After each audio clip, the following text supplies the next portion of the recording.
Securing a Nation. Reports from the Joint Select Committee on National Security.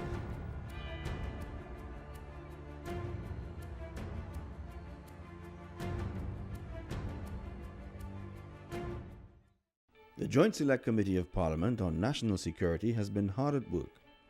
Appointed on the 13th of November 2015, the committee is comprised of members of the government, opposition and independent benches of the House of Representatives and the Senate.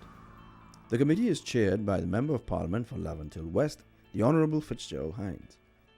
Other members are Vice Chairman, MP for St. Augustine Prakash Ramadar, the MP for San Fernando West, the Honourable Faris Al-Rawi, MP for Lebre, Nicole Olivier, Senator W. Michael Coppin, Vice President of the Senate, Senator Nigel De Freitas, Senator Wayne Sturge, and Senator Paul Richards. The powers of the committee include making recommendations to relevant agencies on how an issue may be addressed and conducting follow-up activities to hold the relevant agencies accountable for commitments made. Since receiving its mandate in November of 2015, the committee has held 7 thorough and in-depth meetings with various entities, leading to the completion of 4 comprehensive reports.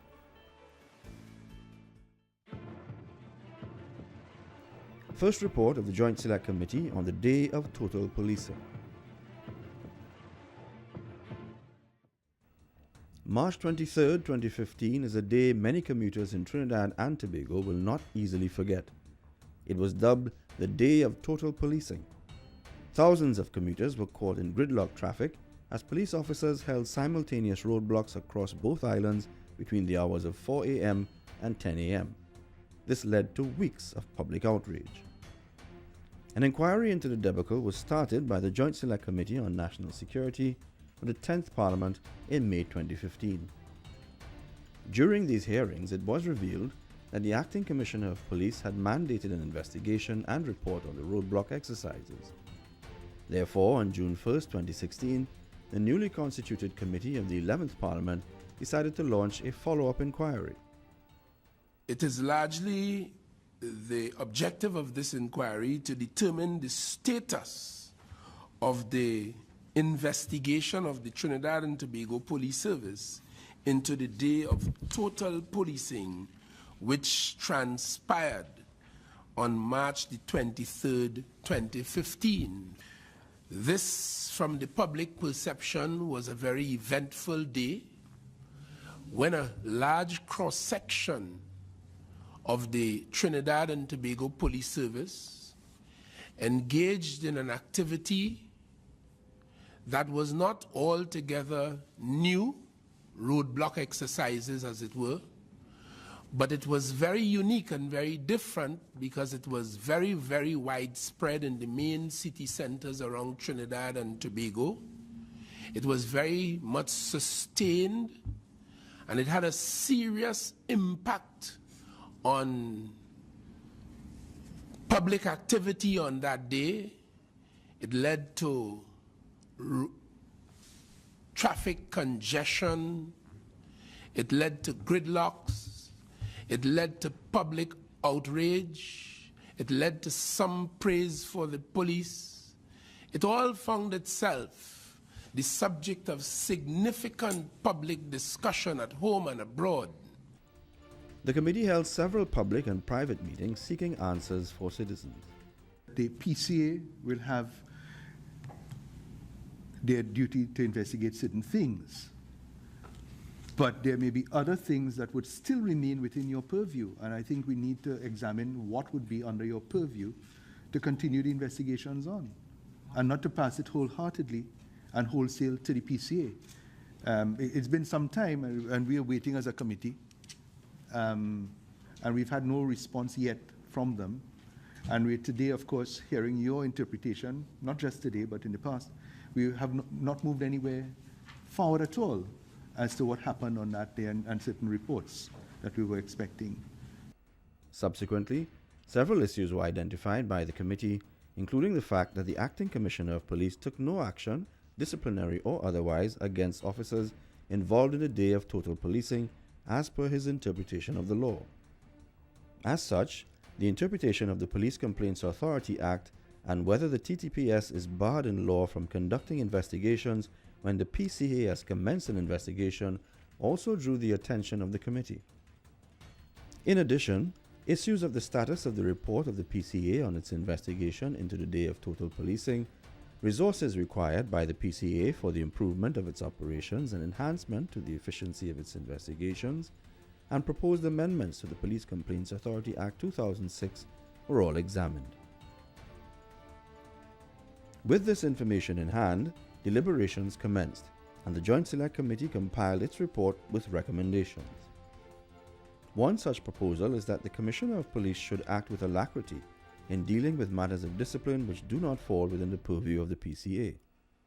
A second recommendation is that greater efforts should be made by the PCA to complete its investigations in an efficient and timely manner, and that its line ministry undertake an assessment of the resource needs of the PCA in order to ensure that the work of the entity is not hindered.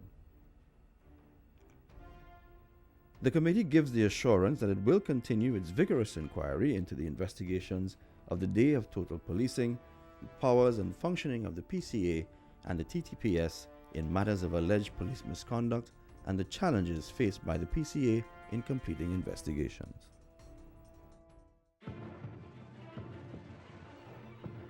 Third report of the Joint Select Committee on prison break.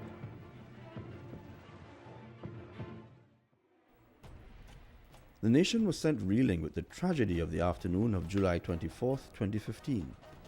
An inmate and a police officer were killed after a jailbreak at the Port of Spain prison and a subsequent shootout on the grounds of the Port of Spain General Hospital. As a result, the issues of prison security and its operations engaged the Joint Select Committee on National Security as matters closely related to public safety. On May 23, 2016, the committee conducted a private hearing with officials from the Trinidad and Tobago Prison Service. The objectives of the meetings were to determine the status of investigations commenced by the Prison Service and the Trinidad and Tobago Police Service into the events of July 24, 2015, to determine steps taken to improve prison security, to identify the challenges faced by the Prison Service in relation to prison security, and to make observations and preliminary recommendations for the improvement of prison security. Though all meetings were held privately, a number of issues engaged the attention of the committee, including the Commissioner of Prisons' interpretation of the Prison Service Commission's regulations as it relates to the disciplinary process, contraband used in the prison break of July 24, 2015, and persistent challenges faced by the prison service such as length of remand times of prisoners, overpopulation, human resource and infrastructure deficiencies, and a lack of adequate rehabilitation programs for prisoners. After its deliberations, the committee submitted several recommendations. These include that efforts should be made by the Public Service Commission to complete its disciplinary proceedings, and that the Minister of National Security should give urgent priority to the recommendations identified by the Commissioner of Prisons regarding the improvement of prison security.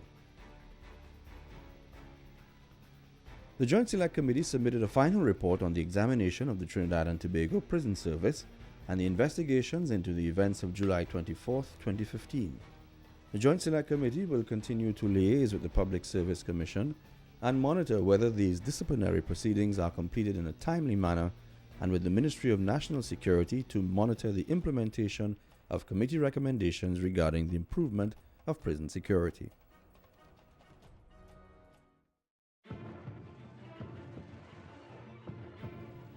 Fourth report of the Joint Select Committee on DNA sampling.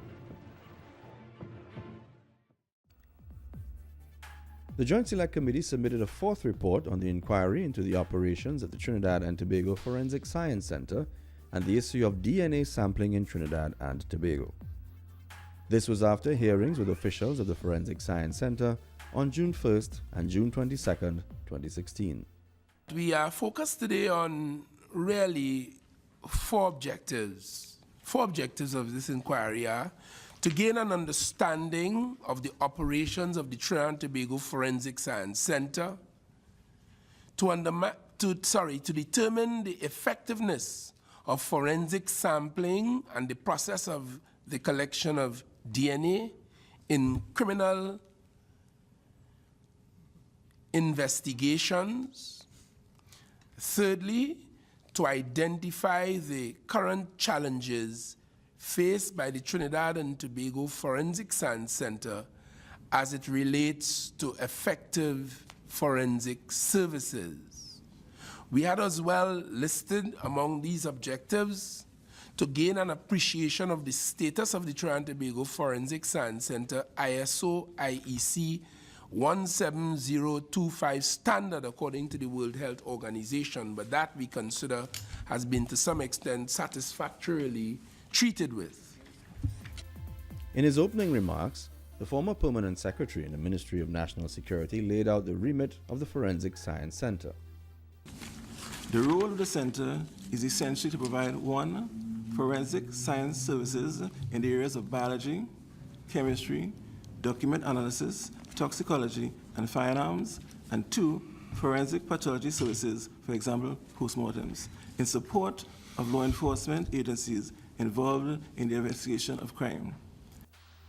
Out of these 2 meetings came several findings and insights into the operations of the Trinidad and Tobago Forensic Science Center, the current provisions for the collection of non-intimate DNA samples, and the operationalization of the National Forensic DNA Databank. Consequently, the Joint Select Committee presented its recommendations going forward, some of which include modifying the process for granting of scholarships in the area of forensic pathology, as well as the process for hiring internationally based forensic pathologists so that it is made more efficient and effective. That the Ministry of National Security assist the Forensic Science Center in sourcing additional staff, filling the current vacancies, sourcing required equipment, and acquiring suitable accommodation. Ensuring that all officers or qualified persons responsible for taking DNA samples be made aware of the provisions regarding the taking of DNA samples, whether non-intimate or otherwise. It should be noted that as a result of the committee's inquiry into this matter, a steering committee was established by the Ministry of National Security to expedite the establishment of the DNA databank. Also, terms and conditions of service for a custodian were completed by the Chief Personnel Officer in June 2016. This inquiry is ongoing.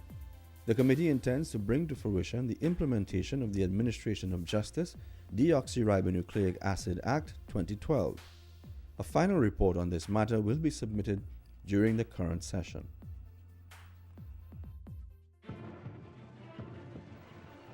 Fourth report of the Joint Select Committee on prisoners' access to public services. Members of the prison service also appeared before the Joint Select Committee on National Security with regard to how prisoners were granted access to services outside of the prison facilities. This inquiry stemmed from an incident on Thursday, November 24, 2016, where a pre-trial detainee accused of murder was permitted access to services outside of the prison facility to conduct business at a financial institution. The detainee was not in handcuffs and moved among members of the public. Reports of the incident became public, and there was sufficient public concern to engage the attention of the committee. The first hearing was held on December 8, 2016, with members of the executive management of the prison service. We do so against the background of the fact that when, on the basis of our constitutional arrangements, through the courts, one arm of the state, the judiciary, sends a man or woman, a citizen or visitor, to the prison for remand or to serve time upon conviction, the public has an interest in and is entitled to expect, in pursuance of that public interest, that these persons are kept safely on the inside so as to pose no harm to themselves or others on the inside, including, of course, prison officers and staff of the prison serving there. And certainly the public is entitled to expect as well, on the basis of that public interest, that these people are safely kept therein and do not flow onto the streets in any manner that could bring danger to the public. During the course of the inquiry, the committee discovered that there is no written policy governing the granting of access to services outside of the prison facility to detainees or inmates. In these instances, prison officials utilize unwritten procedures which include the notification of the police service for additional security after a risk assessment is completed. It was also revealed that with regard to the incident in question, the prison service failed to inform the police service in advance of this visit. At the end of the hearings, recommendations by the committee included that prison rules should be amended to allow for access to critically needed external services by prisoners who qualify as a matter of urgency, in keeping with best practice outlined in the United Nations Standard Minimum Rules for the Treatment of Prisoners. That prison service rules should clearly define the communication protocols that must be followed between the prison service and the police service on all such occasions. Considering alternative arrangements for access to critically needed services by detainees, inmates in secured locations within prison facilities. Pursuing discussions with the relevant agencies or institutions towards establishing the required protocols for the provision of such facilities within the prison facilities. That the Commissioner of Prisons should endeavor to complete and implement the provisions of the draft policy on inmates leaving the prison in instances other than court, clinic, and programs at the earliest occasion to prevent recurrence of the incident in question. Owing to the committee's intervention, a policy committee has since been mandated to review the written View Corpse Visit policy published in 1987 and to establish a written protocol for other instances where an inmate is required to leave the prison to conduct private transactions. Already, the draft policy on inmates leaving the prison was received by the committee on March 15, 2017.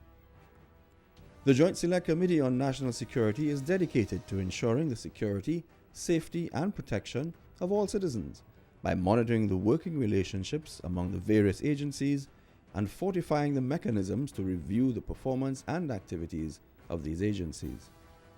For more information on the Joint Select Committee on National Security, you can visit our website at www.ttparliament.org, and you can email concerns and queries to jscnationalsecurity@ttparliament.org.